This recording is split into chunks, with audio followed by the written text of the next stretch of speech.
जीवनी के बारे में कुछ बताऊंगा। कुछ लोग ज़मीन पर राज करते हैं और कुछ लोग दिलों पर राज करते हैं। मरहूम राजीव गांधी एक ऐसी शख्सियत थे जिन्होंने ज़मीन पर ही नहीं बल्कि दिलों पे हुकूमत की है।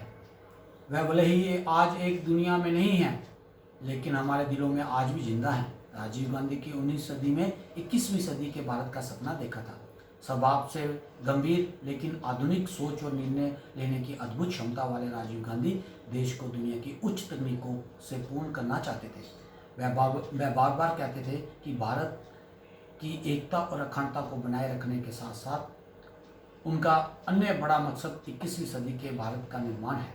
अपने इस सपने को साकार करने के लिए उन्होंने देश में कई क्षेत्रों में नई पहल की, जिनमें संचार क्रांति, कंप्यूटर क्रांति, शिक्षा का प्रसार, 18 साल के युवाओं को मताधिकार, पंचायती राज आदि शामिल है।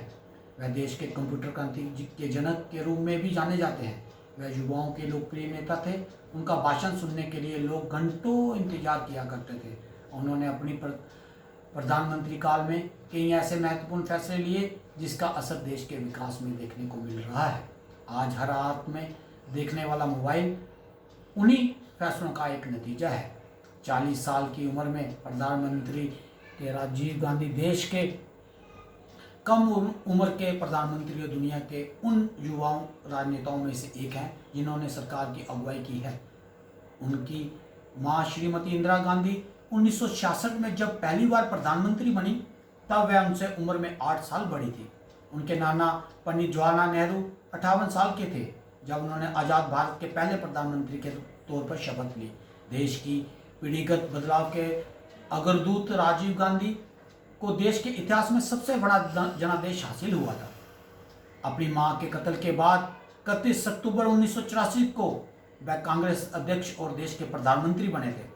अपनी मां की मौत के सदमे से उभरने के बाद उन्होंने लोकसभा के लिए चुनाव कराने का आदेश दिया। दुखी होने के बावजूद उन्होंने अपनी हर जिम्मेदारी को बखूबी निभाया। महीने भर की लंबी चुनावी मुहिम के दौरान उन्होंने पृथ्वी की परिधि के 1.5 गुना के बराबर दूरी की यात्रा करते हुए देश के तकरीबन सभी हिस्सों में जाकर 250 से ज़्यादा जनसभाएं की और लाखों लोगों से वह रूबरू हुए। उस चुनाव में कांग्रेस को बहुमत मिला और पार्टी ने रिकॉर्ड 401 सीट हासिल की। राजीव गांधी के निर्मम हत्या के वक्त सारा देश शोक में डूब गया। राजीव गांधी की मौत का अटल बिहारी वाजपेयी को बहुत दुख हुआ था।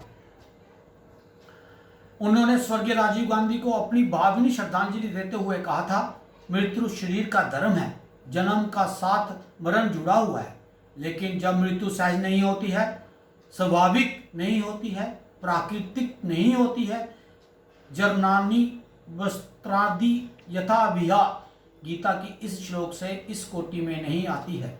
जब मृत्यु बिना बादलों से बिजली की तरह गिरती है, भरी जवानी में किसी जीवन पुष्प को चिता की राख में बदल देती है। जब मृत्यु एक साजिश का नतीजा होती है, एक षड्यंत्र का परिणाम होती है, तो समझ में नहीं आता कि मनुष्य किस तरह से धैर्य धारण करे, परिवार वाले किस तरह से उसे वज्रपात को सहें।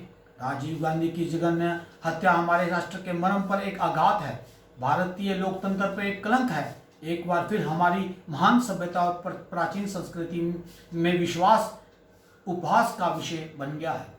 शायद दुनिया में और कोई ऐसा देश नहीं होगा जो हम अहिंसा की इतनी बातें करता होगा, लेकिन शायद कोई और देश दुनिया में नहीं होगा जहां राजनेताओं की इस तरह से हिंसा में मृत्यु होती है। ये हिंसा और हत्याओं का सिलसिला बंद होना चाहिए। आज भारत स्वर्गीय राजीव गांधी के महत्वपूर्ण योगदान के लिए हमेशा उनकी ऋणी रहेगा। स्वर्गीय राजीव गांधी की जयंती सद्भावना दिवस और अक्षय ऊर्जा दिवस के तौर पर मनाई जाती है, जबकि पुण्यतिथि 21 मई को बलिदान दिवस के रूप में मनाई जाती है। तो एक बार इन्हीं विचारों के साथ मैं अपने विचारों को विराम देते हुए आपसे फिर एक बार अनुरोध करूंगा कि इस प्रकार की जो अहिंसा आज देश में फैल रही है उसको रोकने का काम करें। ये केंद्र सरकार का काम है और पूरे भारतवर्ष के लोगों की ये जिम्मेदारी बनती है कि हम सद्भावना को बनाए रखें और राजीव जी के बताए हुए रास्ते के आगे चले। जय हिंद, जय भारत।